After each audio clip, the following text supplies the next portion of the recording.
Bonjour frères et sœurs, nous nous retrouvons ce matin pour partager quelque chose ensemble.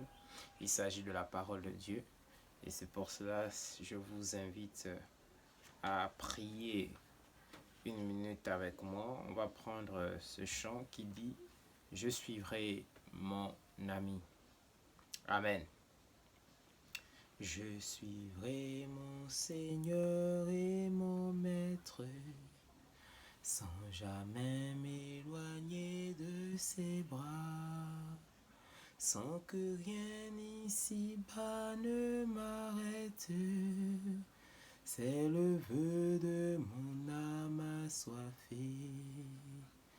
Je vivrai de bonheur et de grâce, de l'amour que son cœur a donné, et que rien ici-bas ne l'efface. C'est le vœu de mon âme assoiffée. Un seul instant tout près de toi, pour bien mesurer la route, tout pour autant que ce soit toi qui m'accompagne au parvis de ta gloire. Je suivrai mon Seigneur et mon Maître, sans jamais m'éloigner de ses bras, sans que rien ici-bas ne m'arrête. C'est le vœu de mon âme assoiffée. Je vivrai de bonheur et de grâce, de l'amour que son cœur a donné, et que rien ici-bas ne l'efface. C'est le vœu de mon âme assoiffée. Seigneur, nous voici devant ta face, à tes pieds humiliés, Seigneur, humiliés, nous voulons recevoir de toi.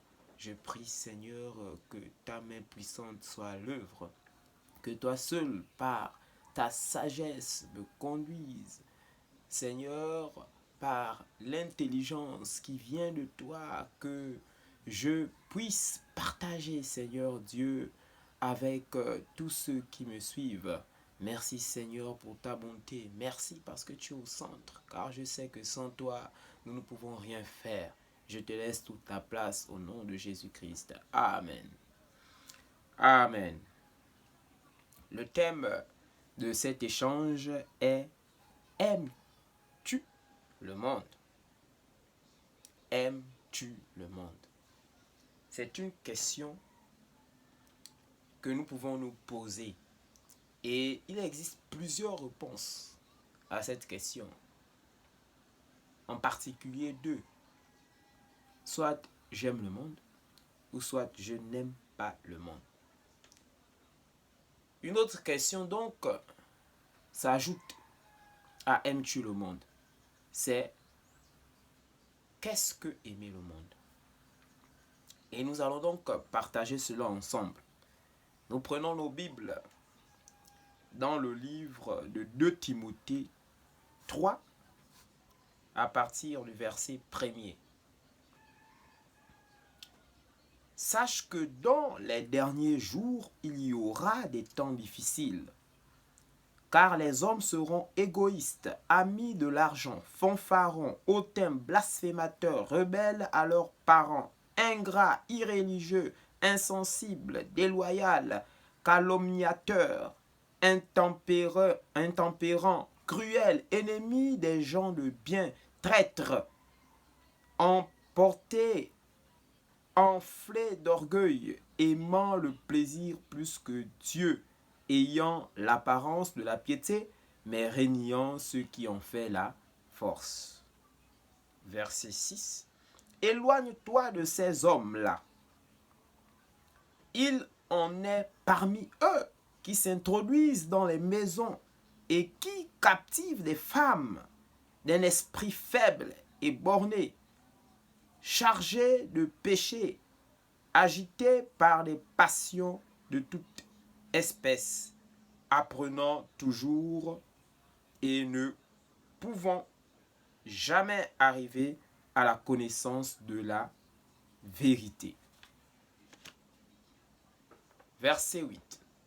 De même que Janès et Jambres s'opposèrent à Moïse, de même ces hommes s'opposent à la vérité, étant corrompus d'entendement, réprouvés en ce qui concerne la foi. Amen. Aimes-tu le monde? L'amour du monde dépend de l'état de notre cœur. L'amour du monde dépend de l'état de notre cœur. Nous venons de lire plusieurs versets dans ce passage de 2 Timothée 3. La Bible dit, sache que dans les derniers jours, il y aura des temps difficiles. La question à se poser, c'est, sommes-nous dans les derniers jours? Pourquoi parle-t-on des derniers jours? Et pourquoi les temps seront difficiles? Quand on parle de temps difficiles, tout de suite, ce qui peut en temps réel s'élever dans notre esprit, c'est des précipitations par exemple. Il pleut abondamment, avec des vents violents, des tempêtes, des orages, des maisons sont détruites, il y a des inondations. On peut voir là que le temps se dégrade et c'est une catastrophe liée à la nature, puisqu'il s'agit ici de pluie. On peut dire c'est le temps difficile en parlant en fait des temps et saisons. Mais est-il question ici des temps et saisons? Oui, cela fait partie. Mais encore plus loin, lorsqu'on rentre dans les tréfonds, quand on parle de temps difficile ici, il ne s'agit pas seulement de ça, mais il s'agit surtout de l'état des cœurs des hommes. Dans les derniers jours, il y aura des temps difficiles. C'est quoi des temps difficiles? C'est quoi les derniers jours? Parlons des derniers jours, on peut faire allusion à la venue de Christ qui est proche. Bientôt, Jésus revient. C'est la raison pour laquelle je pense que ce passage est un passage qui s'adresse non pas à ceux qui sont dans le monde, à ceux qui n'ont pas encore accepté Christ, mais ce passage s'adresse à ceux qui sont en Christ. Étant donné qu'il s'agit là de l'apôtre Paul qui écrit à Timothée, un serviteur de Dieu, il lui donne des recommandations, il lui donne des conseils, il l'aide à s'affermir, il l'aide à croître avec Christ. Et en cela, il dit à Timothée, sache que dans les derniers jours, c'est-à-dire que très proche de Christ. Et là, en ce moment, nous vivons les derniers jours. Nous vivons les derniers jours. Parce que Jésus revient bientôt. Et lorsque l'on parle des temps difficiles, il s'agit en fait de la difficulté de la vie dans les derniers jours. Lorsqu'on parle des derniers jours, il ne s'agit pas de 2 ou 3 jours. Il s'agit de plusieurs jours. Et nous allons le comprendre devant. Parce que dans la Bible, le Seigneur dit « à chaque jour suffit sa peine » dans l'Évangile. Et donc, c'est la raison pour laquelle on parle des derniers jours. Parce que nous ne devons pas vivre par année, nous ne devons pas vivre par mois, nous devons vivre chaque jour que Dieu fait. Chaque jour, on doit s'examiner. Chaque jour, on doit chercher la paix avec tous. Chaque jour, on doit se sanctifier. Parce que nous sommes en Christ. Parce que nous avons une merveilleuse espérance. Cette espérance que le Seigneur revient pour chercher l'Église et que nous faisons partie de l'Église. Alors nous devons entretenir nos vies. Mais nous sommes, frères et sœurs, dans les derniers jours. Et les temps sont difficiles. Et les temps sont difficiles non pas parce que le monde est mauvais, mais parce que les cœurs des hommes. Parce que les cœurs des hommes. Ici, on dit car les hommes seront égoïstes. Frères et sœurs, l'égoïsme n'est pas la manifestation extérieure. L'égoïsme est la manifestation du cœur. C'est ce qui est d'abord nourri en soi que l'on manifeste. C'est cela qui amène les hommes à être égoïstes, qui amène les hommes à être amis de l'argent, fanfarons, hautains, blasphémateurs, rebelles à leurs parents, ingrats, irréligieux, insensibles, déloyaux, calomniateurs, intempérants, cruels, ennemis des gens de bien, traîtres, emportés, enflés d'orgueil, aimant le plaisir plus que Dieu, ayant l'apparence de la piété, mais régnant ceux qui ont fait la force. C'est cela, frères et sœurs. C'est le cœur de l'homme. Nous allons lire un passage dans la Bible. Matthieu 12, verset 34. La Bible déclare dans Matthieu 12 au verset 34. C'est Jésus qui parle. Race de vipères, comment pourriez-vous dire de bonnes choses, méchants comme vous êtes? Car c'est de l'abondance du cœur que la bouche parle. Nous allons aller au verset 35. L'homme bon tire de bonnes choses de son bon trésor. Ça veut dire quoi? Ça veut dire ici en fait, lorsque nous prenons le verset 34, on peut se dire que non, Jésus fait allusion simplement aux propos des personnes, à ce qui sort de la bouche des personnes, c'est-à-dire des paroles. Mais plus loin au verset 35, il précise bien que l'on tire des bonnes choses du bon trésor. L'homme bon tire des bonnes choses du bon trésor. C'est dont on parle ici, le trésor dont on parle ici. Il s'agit d'où? Où on tire ces choses bonnes, c'est du cœur, frères et sœurs. Et donc on peut dire ici, méchants comme vous êtes, car c'est de l'abondance du cœur que la bouche parle, car c'est de l'abondance du cœur que les hommes sont égoïstes, car c'est de l'abondance du cœur que les hommes sont amis de l'argent, fanfarons, hautains, blasphémateurs, etc. Car c'est de l'abondance du cœur que les hommes sont rebelles, rebelles à leurs parents, ingrats, irréligieux, calomniateurs, insensibles, intempérants, cruels, ennemis des gens de bon, des gens de bien. Car c'est par l'abondance du cœur, frères et sœurs. La question qu'il faut se poser, aimes-tu le monde? L'amour du monde dépend de l'état de ton cœur. L'amour du monde dépend de l'état de ton cœur. Aimes-tu le monde, frère? Aimes-tu le monde, sœur? Aimes-tu le monde, serviteur de Dieu?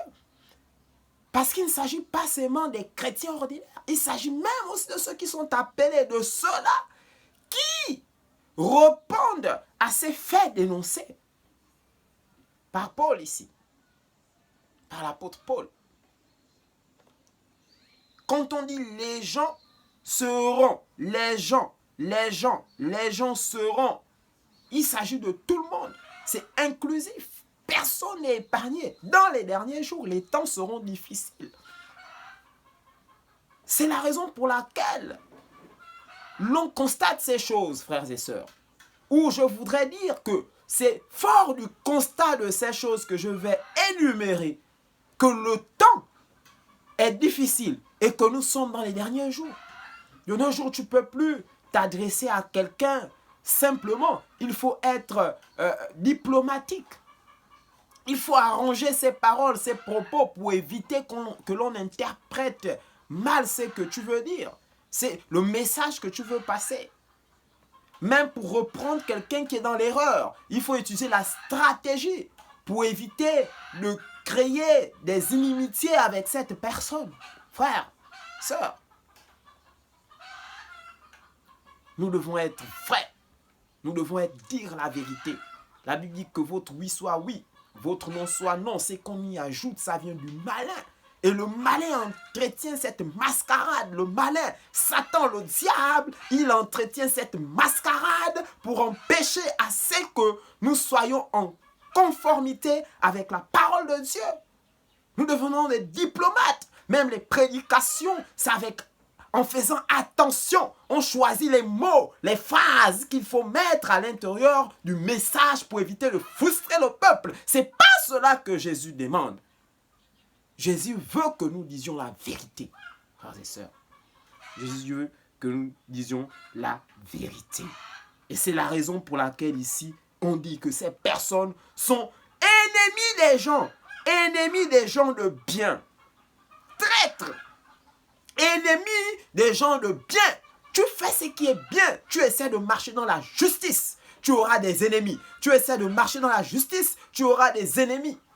C'est la raison pour laquelle, frère, sœur, lorsque de nos jours, tu te retrouves dans une condition où tout le monde t'aime, il y a problème. C'est un problème. C'est que tu ne marches plus selon la voie de Dieu. C'est un problème. Les hommes doivent te haïr. Les hommes doivent être ennemis. Tes ennemis, tu dois avoir des ennemis. Parce que si tu n'as pas d'ennemis, c'est que tout le monde marche dans la piété, marche dans l'obéissance, marche dans la justice, marche dans l'obéissance à la parole de Dieu. C'est que nous ne sommes plus dans les derniers jours, c'est que les temps ne sont pas difficiles. Or, si les temps sont difficiles, si nous sommes dans les derniers jours, alors il existe des hommes qui sont ennemis des gens de bien. Qui sont les gens de bien? C'est ceux qui marchent dans la justice, selon la parole de Dieu. C'est ceux-là qui s'efforcent à aimer Dieu et à haïr le monde. Car, frère, il est difficile de vivre dans le monde et haïr le monde. C'est difficile. Aimes-tu le monde? L'amour du monde dépend de l'état de ton cœur. On va essayer de définir quelques mots ici. Lorsqu'on dit « car les hommes seront égoïstes ». C'est quoi un égoïste? Un égoïste, c'est celui-là qui ne pense qu'à lui-même. C'est celui-là un égoïste. Tu ne penses qu'à toi-même. Argent. Tu dois d'abord avoir l'argent. Les autres après. Et dans l'église, on retrouve des égoïstes. Des personnes qui monopolisent le service. Des égoïstes, ils veulent se faire voir. Toujours eux. Les autres après. Lorsqu'une personne se plaint, il a les démons. Lorsqu'une personne donne un conseil, non, ce n'est pas l'œuvre de Dieu. Tu es séduit par Satan. Égoïste. Égoïste. Rebelles à leurs parents.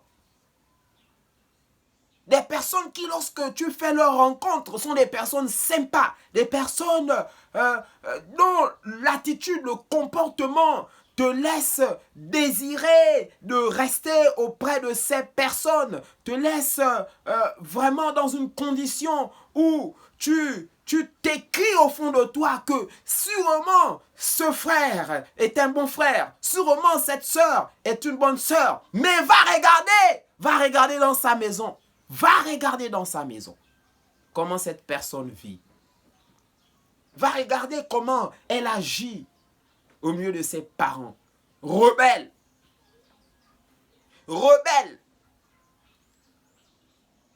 Frère, sœur, dans l'église, tu fais semblant. Parce que le pasteur, il n'est pas avec toi dans la maison. Mais Dieu, il voit tout, il sait tout. Je dis bien, Dieu, il voit tout, il sait tout. Tu peux te cacher, faire semblant au milieu de cela que tu prétends vers qui tu as des intérêts. Mais fais attention, Dieu, lui, il te voit. Il sait que tu es rebelle dans ta maison. Et même dans l'église, on respecte une catégorie de personnes. Ah, c'est le pasteur. Ah non, ah, celle-là, c'est celle-là qui me donne souvent l'argent de taxi. Oh, celle-là, c'est ceci. Mais il y a une personne qui est là, dans l'église, qui est un canal de bénédiction pour ta vie, que tu négliges, que tu méprises. Tu es rebelle. Tu es rebelle à ce que la personne te dit. Tu es rebelle lorsque la personne te donne des instructions. Tu es rebelle lorsque la personne te montre le chemin. Mais ce n'est pas parfois par les autres là que tu aimes, que tu considères que tu vas être béni. Parfois, c'est par celui-là que tu méprises, que tu négliges. Tu es rebelle à tout ce qu'il te demande de faire. C'est cette personne-là qui doit te bénir. C'est par cette personne que Dieu doit te bénir. Faisons très attention. Irréligieux, ingrat, irréligieux. Il ne faut pas confondre l'ingratitude à l'égoïsme. Un ingrat, c'est celui à qui on a fait du bien et qui après n'est pas reconnaissant. Or, l'égoïste, on a bien dit ici, on a bien défini l'égoïsme ici, c'est le fait que une personne ne pense qu'à lui, ne pense qu'à elle. Le fait qu'une personne ne pense qu'à elle. Or, un ingrat, c'est celui-là qui n'est pas reconnaissant. Irréligieux. La religion est d'abord attachée à la croyance, le fait de croire à Dieu. Le fait de croire à Dieu. Mais il y a des personnes qui savent l'existence de Dieu, qui ont cru à Dieu, mais qui deviennent irréligieux. C'est-à-dire qu'ils sont là dans l'église, ils se font passer pour des personnes pieuses, pour des personnes obéissantes, qui marchent avec le Seigneur. Alors qu'en eux, quand il faut vérifier, il n'y a plus de foi. Ils ne croient plus. Tout ce qu'ils font est superficiel. Ils ne prient plus. Ils ne méditent plus la parole de Dieu. Mais ils sont là dans l'église. Des irréligieux. Des insensibles. Des loyaux. Calomniateurs. Cherchant toujours les problèmes. Actisant un frère contre un autre. Provoquant des disputes. Provoquant des calomnies. L'état des cœurs. L'état des cœurs. Il s'agit là de l'état des cœurs. Traître, emporté, enflé d'orgueil, aimant le plaisir plus que Dieu. Tu ne passes plus de temps de prière. Tu ne passes plus de temps de méditation de la parole de Dieu. Tu ne passes plus de temps à consacrer à l'adoration, à la louange. Tu es là avec ton Dieu en communion, un temps personnel que tu consacres jour après jour. Tu consacres tous les jours. On dit ici les derniers jours, ça dit que chaque jour, tu consacres un temps pour le Seigneur. Tu consacres un temps pour le Seigneur. Mais non, aimant le plaisir plus que Dieu. Je me souviens d'un temps dans ma vie où j'aimais bien jouer au ballon. C'est pas que je ne joue plus au ballon, je continue à le faire. Mais cette fois-ci, je suis un peu plus ordonné. C'est-à-dire que dans mon planning, je sais qu'il y a 2 jours dans la semaine où je dois aller courir, où je dois faire du sport. Pas forcément le ballon, même autre chose, mais je dois faire le sport. Il y a 2 fois dans la semaine, pour 2 heures de temps, à chaque séance. Mais avant, j'étais un peu désordonné. Et je pouvais le ressentir. Ressentir que, je suis dans le jeu des prières aujourd'hui, mais je suis allé jouer au ballon et je n'ai pas eu le temps de beaucoup prier. Parce que je pensais au ballon depuis l'heure de 14 heures. Quand 16 heures est arrivé, j'étais déjà au stade. Je commençais à jouer, je joue dans le jeûne, je prenais même des risques. Je suis à jeun, je joue au ballon. Mais quand je regarde le temps que j'ai pris pour le faire et le temps que j'ai mis dans la journée pour prier, pour méditer la parole de Dieu, je me rends compte que j'ai consacré le temps à l'école. Je suis venu, j'ai un peu prié, un peu médité, je suis allé jouer. J'ai plus joué que de méditer alors que je suis dans un programme où je devais me consacrer à Dieu. Ce n'était pas nécessaire d'aller jouer au ballon. Ce n'était pas nécessaire. Et il y a des hommes comme ça, il y a des personnes comme ça qui, au quotidien, ils passent le temps dans les passions, les désirs éphémères. Ils se font plaisir, mais ils oublient Dieu. Ils oublient totalement le Créateur. Ils oublient totalement celui qui leur donne la vie. Ils oublient totalement celui qui prend soin d'eux, celui qui les conduit, qui leur montre le chemin,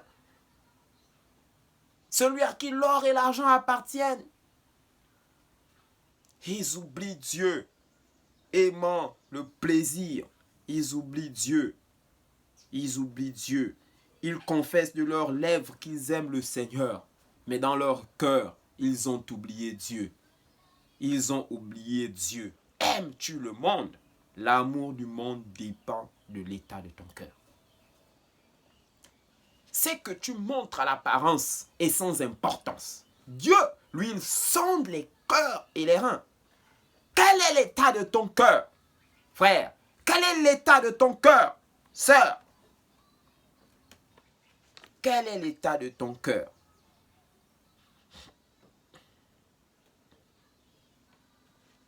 Nous allons lire dans Jacques 4, à partir du verset 1er. Jacques 4, à partir du verset 1er. D'où viennent les luttes et d'où viennent les querelles parmi vous? N'est-ce pas de vos passions qui combattent dans vos membres? Vous convoitez et vous ne possédez pas. Vous êtes meurtriers et envieux et vous ne pouvez pas obtenir. Vous avez des querelles et des luttes et vous ne possédez pas parce que vous ne demandez pas. Vous demandez et vous ne recevez pas parce que vous demandez mal, dans le but de satisfaire vos passions. Verset 4. Adultères que vous êtes, ne savez-vous pas que l'amour du monde est inimitié contre Dieu? Celui donc qui veut être ami du monde se rend ennemi de Dieu. L'amour du monde est inimitié contre Dieu. Celui qui veut être ami du monde se rend ennemi de Dieu. Quel est l'état de ton cœur? Quel est l'état de ton cœur? Jacques ici dit, d'où viennent les luttes? Il y a des luttes dans l'église, frère. Il y a des luttes dans l'église. Parfois, nous voyons que c'est le monde qui vit dans le désordre. Mais le désordre aussi est rentré dans l'église. Voilà pourquoi les temps sont difficiles, frère. Les temps sont difficiles, sœur. Parce que le monde est rentré dans l'église. Parce que dans l'église, il y a pire même que ceux qui sont dans le monde. Parce que c'est très dangereux que d'avoir Christ.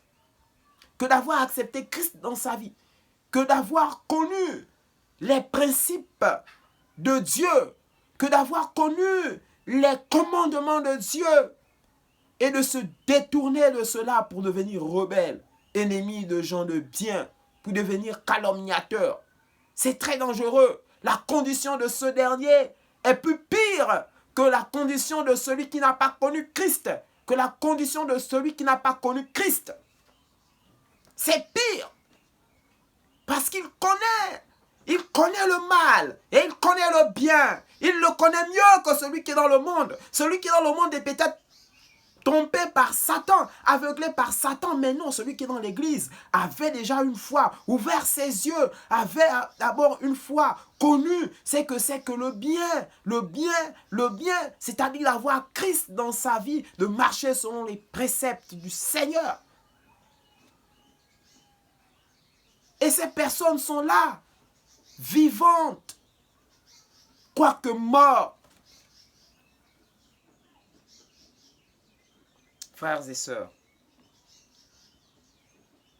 nous devons examiner nos cœurs, examiner nos cœurs, examiner nos vies. Les signes qui montrent que notre cœur est mauvais.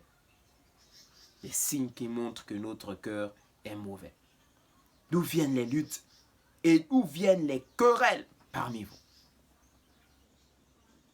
Lorsque, au milieu du peuple de Dieu, il y a des luttes, il y a des querelles, c'est un signe qui montre que parmi les âmes, parmi les hommes qui sont là, il y a des personnes qui ont des mauvais cœurs. C'est un signe qui montre le mauvais cœur des personnes qui sont là. Voilà pourquoi Jacques dit, n'est-ce pas de vos passions, n'est-ce pas de vos passions, de vos désirs excessifs, de vos désirs excessifs, n'est-ce pas de vos passions, n'est-ce pas de vos passions, ces luttes-là viennent d'où? N'est-ce pas de vos passions qui combattent vos membres? Qui combattent vos membres? Qui vous combattent dans la chair? Vous convoitez, et vous ne possédez pas.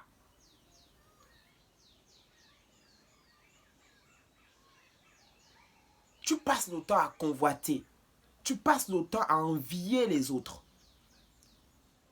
Cela montre que ton cœur est mauvais. Cela montre le mauvais état de ton cœur. Répands-toi et prie afin que le Seigneur te sorte de là. Amen.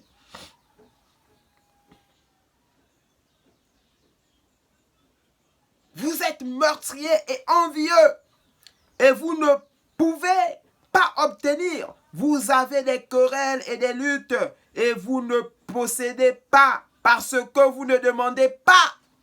L'on passe le temps à critiquer. L'on passe le temps à critiquer. L'on passe le temps à critiquer. Mais on n'apporte rien à l'édifice. Tu dénonces, mais tu ne proposes pas des solutions.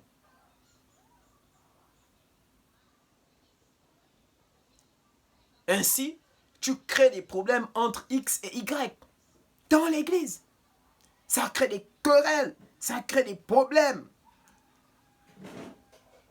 Ça crée des échanges qui ne nous permettent pas de croître avec le Seigneur, qui ne permettent pas à l'église de progresser, d'avancer. Nous sommes dans la stagnation, nous reculons. Pourquoi? Parce que simplement, il y a des personnes qui ne demandent plus à Dieu, qui ne comptent plus sur Dieu, qui ne comptent plus sur la prière, qui ne comptent plus sur la parole pour être éclairés, pour avoir des solutions. Mais ils s'appuient sur leur propre chair, sur leur passion et ne reçoivent pas parce qu'ils ne demandent pas à Dieu. Frères et sœurs, lorsque nous sommes face à une difficulté, face à un problème dans l'église, là, le meilleur conseiller, c'est Jésus-Christ. Le meilleur conseiller, c'est Jésus-Christ. La réponse se trouve dans la parole de Dieu. La réponse se trouve dans la parole de Dieu. La réponse se trouve dans la prière. La réponse se trouve dans la prière. Et non critiquer les autres. Et non envier les autres. Et non condamner les autres. Si ton frère est dans l'erreur, tu dois l'interpeller. Tu ne dois pas le critiquer. Tu dois l'interpeller, poser le problème, savoir pourquoi. Parfois, on voit les démons dans la vie de certains frères. Parfois, on voit les démons dans la vie de certaines sœurs. Alors que ces personnes ont des sérieux problèmes dans leur vie. Des sérieux problèmes, ils ont besoin d'aide. Ils passent par des moments difficiles. Et nous, on les condamne. On les condamne. Pourquoi? Parce qu'on oublie de demander. On oublie de demander. On oublie de demander celui qui sait tout, c'est Christ Jésus. C'est Jésus-Christ qui sait tout. C'est Jésus-Christ, c'est Dieu qui sait tout. Il est omniscient. C'est lui qui sait tout. Qui es-tu, homme? Qui es-tu, femme, jeune gens, pour juger? Es-tu mort sur la croix pour une âme? Connais-tu le prix d'une âme? Tu es envieux. Et tu ne reçois pas parce que tu ne demandes pas. Vous demandez, au verset 3, vous demandez et vous ne recevez pas parce que vous demandez mal dans le but de satisfaire vos passions. Voici une autre catégorie de personnes au cœur mauvais. Ces personnes-là qui demandent, mais qui ne demandent pas bien, qui demandent mal. C'est quoi demander mal ici? C'est demander dans le but de satisfaire ses passions.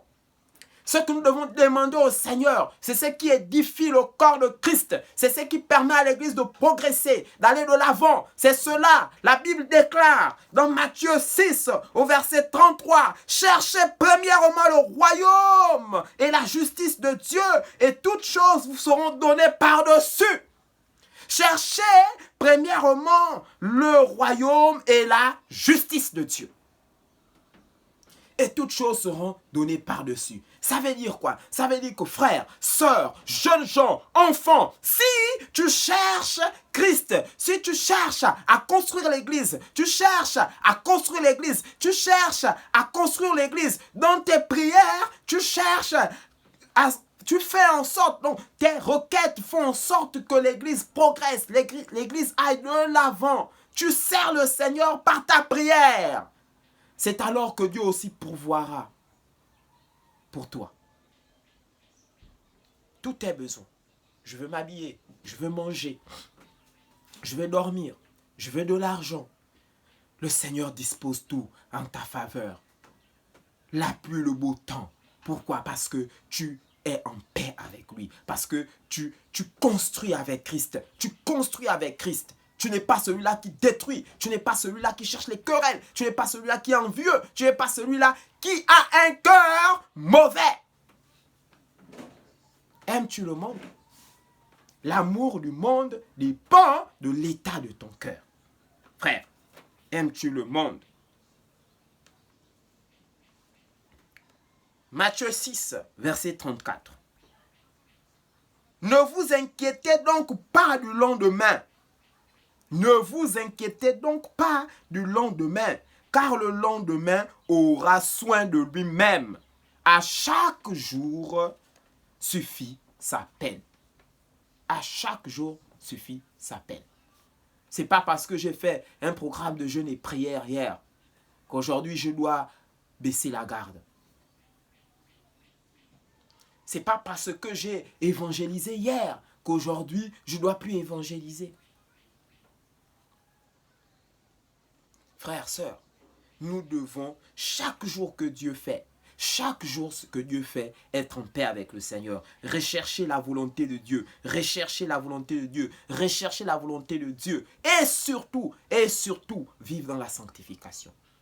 Car si nous sommes en Christ, c'est en vue du salut. Si nous sommes en Christ, c'est en vue du salut. Et si tu travailles dans l'église, si tu fais quoi que ce soit dans ta vie et que tu n'es plus avec le Seigneur, tu n'as plus le salut. Tu n'as plus le salut. Tout ce que tu fais est vain. Tous, autant que nous sommes dans l'église, nous voulons d'abord rentrer au ciel, rentrer dans la félicité. Et nous devons donc entretenir cet état d'esprit. Nous devons entretenir nos vies pour que nous soyons toujours en communion avec le Seigneur, afin de ne pas rater le ciel, afin de ne pas rater le ciel, frère, afin de ne pas rater le ciel, sœur. Nous devons toujours être en communion avec le Seigneur.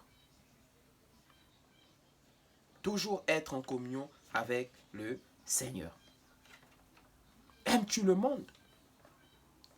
L'amour du monde dépend de l'état de ton cœur. Maintenant, frère, maintenant, sœur, enfant, jeunes gens, quel est l'état de ton cœur? Quel est l'état de ton cœur? La Bible dit de chercher premièrement le royaume de Dieu et sa justice. De chercher le royaume de Dieu et sa justice. De chercher le royaume et sa justice. Le royaume de Dieu, la justice de Dieu. Quel est l'état de ton cœur, frère? Quel est l'état de ton cœur, sœur? Je t'invite donc à te recueillir, à t'examiner, à regarder en toi quel est l'état de ton cœur. Nous sommes dans les derniers jours. Christ revient bientôt. Quel est l'état de ton cœur? Je m'adresse à toi qui es dans l'église.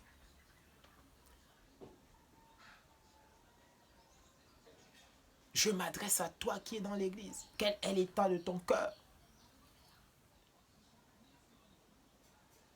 es-tu sage selon le Seigneur? Ou bien es-tu sage selon la chair, qui est une folie? Quel est l'état de ton cœur? Es-tu un homme humble ou tu es orgueilleux, envieux, aimant le plaisir plus que Dieu? Quel est l'état de ton cœur? Quelle est ta position?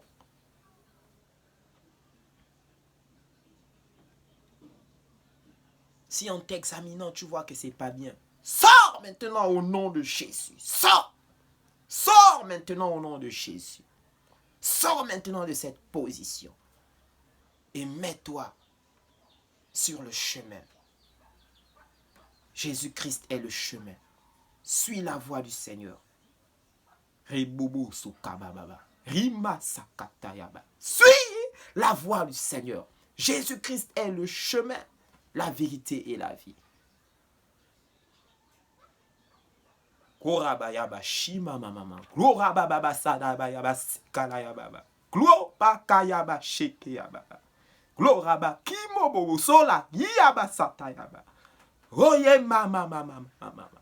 Gloire à Dieu. Gloire à Dieu. Gloire à Dieu. Suis le chemin qui est Christ Jésus. Suivons le chemin qui est Christ Jésus. Laisse derrière toi le passé. Laisse derrière toi le passé. Laisse derrière toi toutes ces choses éphémères qui t'empêchent de marcher avec le Seigneur. Appelle le Seigneur à transformer ton cœur. Appelle le Seigneur à arracher tout ce que l'ennemi a sémé dans ton cœur. Appelle le Seigneur à arracher tout ce que l'ennemi a sémé dans ton cœur. Change de vie. Cherche le Seigneur. Cherche le royaume. Cherche le royaume. Compte sur Dieu. Appuie-toi sur le roc. Sur Christ. Appuie-toi sur Christ. Que Dieu nous bénisse. Gloire à notre Dieu.